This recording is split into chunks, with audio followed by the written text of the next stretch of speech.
Thank you, Mr. President.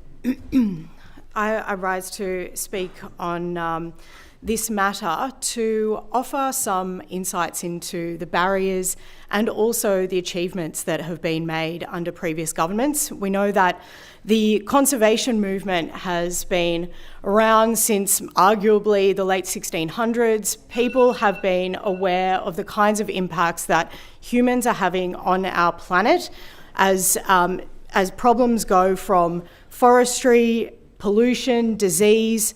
Humans create problems as we progress in our societies, but we have always had the temerity, the hope, the dedication to work together to find ways to solve these problems. One of the most recent and obvious examples of a success in this area was with the ozone layer being depleted. We found a common enemy in the CFCs that were harming the environment and the atmosphere. And in finding that common enemy, the world was able to work together to find a solution and to act in support and in protecting the environment. And not just protecting something that we had, but actually seeking to allow a change where nature could heal itself. So it's not about just working with each other as a human race, but working with the environment, knowing the kinds of resilient measures that our biodiverse planet has to fix itself in many ways. So in 1987, nearly 200 countries signed the Montreal Protocol. It phased out the production and consumption of CFCs to protect the ozone layer. But we know that climate change is not so easy. We don't have one single common enemy. It is complex. And there are psychological barriers that prevent us from moving forward in finding easy solutions to this very difficult problem. We know that addressing climate change is not a linear pathway. We have to look to a long-term future, although, as has been noted, the effects of climate change are becoming more and more present. There is also some merit in explaining the mere exposure effect, where the things that we start to become used to because they're familiar start to become acceptable to us. And we have to be really careful when we're talking about climate change, the effects and what we need to do to address it, in ensuring that alarmism is not actually preventing the hopefulness and usefulness of working together. So I believe, of course, that liberal values offer opportunities to address these barriers and to overcome some of those psychological impediments to moving forward on climate action. The calls to moral fortitude within the bounds of reality is what liberalism speaks to. People, as has been mentioned, are self-interested, at least, if not in of themselves only, in communities also. And it's interesting that the Honourable Mark Latham is making some comments in the corner, because he actually asked me after my inaugural speech about the Overton window and what that referred to in our policy-making environment. The Overton window refers to an idea that there are times in society through conversation, through culture, it's hard to measure, but we come to a point where change is achievable because people are willing to work together for the overcoming of a problem. And the Honourable Mark Latham actually raised climate change action as an example of the Overton window shifting over the last couple of decades. And I think that is a very fair comment, because people are self-interested in their own communities, in their own families, to act in their own benefit. So we are seeing the impacts of climate change affecting us directly. We're seeing them in hot cities, as we've seen, bushfires, floods. There are pollution, although we are fortunate in Australia to have pretty good air quality. We shouldn't make it worse. So the living standards that we enjoy in Australia have to be part of the conversation of the bounds of reality that I spoke about.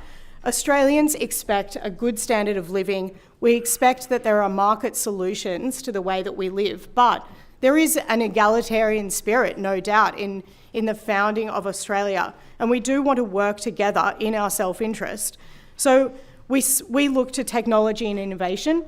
We think about something like Moore's Law, where you have progress in technology that is essentially exponential, and we are seeing how those solutions to climate issues and biodiversity problems are being solved by technology.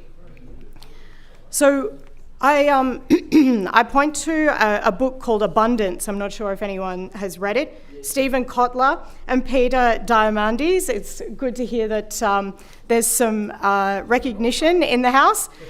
We love a book club. So one of the great things about this book, Abundance, is that it demonstrates the progress of our human society in really clear terms.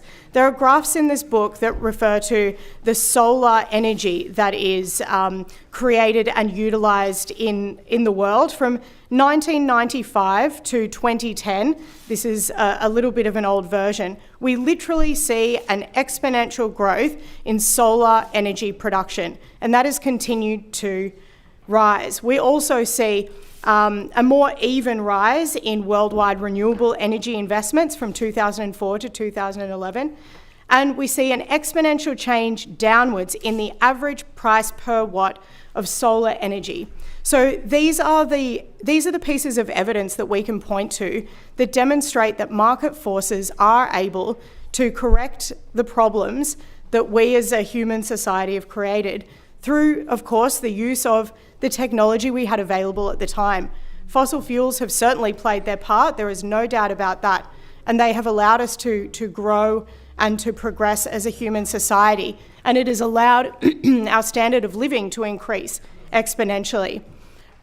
I would also like to ensure that this House does not miss the incredible political courage demonstrated by the former Treasurer, Minister for Environment and Energy, Matt Kean, who delivered the biggest renewable energy policy in Australia's history. In 2019, he didn't do it on his own, and that is so important to acknowledge. What I think is so remarkable is that when we see political will and political courage in this area, people are willing to work together. And I absolutely commend the Parliament before this one for working together to achieve aims. And I think of the groups outside this Parliament who are also working to achieve climate results. Things like Sweltering Cities, with Emma Bacon at the head. I met with her recently. She is looking at how cities, in a really local way, can plan for the impacts of climate change. But then we have, on a broader scale, organisations like Farmers for Climate Action. They have 7,000 farmer members who are looking at ways to address climate change. They are the people who feel the impacts of a changing climate first. They are the people who are relying on the environment for their living. They are absolutely invested in making sure that there is an evening out of our climate and the effects of extreme weather events. Another is Rux Energy, which has been founded by Dr. Jahan Kanga. I actually went to university with Dr. Kanga, and they have become a key player in the hydrogen market and become a first adopter in that market. So these are the technologies that are absolutely critical to making sure that we have progress in this area. I mean, the Liberals in our We Believe statement, the Liberals believe in preserving Australia's natural beauty and environment for future generations. And I reiterate that it is a core value of the Liberals to conserve the best of what we have, and that includes our environment and our biodiversity. And I note that the UN says that biodiversity is our strongest natural defence against climate change, and I heartily endorse that comment. I think it's one of the things that we don't talk about enough when we're talking about climate change, but I put it on the record here today. According to the World Economic Forum, investment in nature could generate up to $10 trillion in additional annual business revenue and create 395 million new jobs by 2030. And again, I point to the great work that was undertaken under the former coalition government to institute a net zero target by 2050, to have come online 4 projects that would involve more than $2.5 billion worth of money in investment and should deliver enough electricity to power 700,000 homes. These are the kinds of figures that we should be promoting. This is the kind of progress that we need to encourage. And I also acknowledge Dan Fitzgerald of Regen, Australia's first and only climate-specific venture capital fund. It is organisations like these that will help us to work with government to address climate change for the future.